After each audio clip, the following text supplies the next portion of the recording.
We just installed new cabinets into our kitchen. We needed some door handles to put on this pantry cabinet, and we wanted them to match these smaller handles we got on these smaller doors.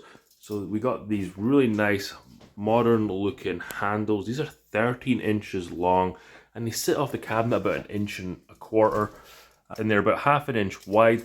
They look really nice. You can get your hand behind them really easily and open the cabinet.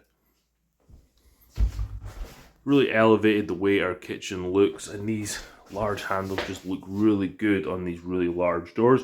So if you're looking for a statement handle for your pantry door or other doors in your kitchen, I recommend you get these modern looking handles here. You won't be disappointed. Super easy to install. All you need to do is drill 2 holes, one at the top and one at the bottom, feed the screw through, and then tighten it up with the handle. I really recommend you get these handles if you're looking for a nice modern looking handle for your kitchen cabinets.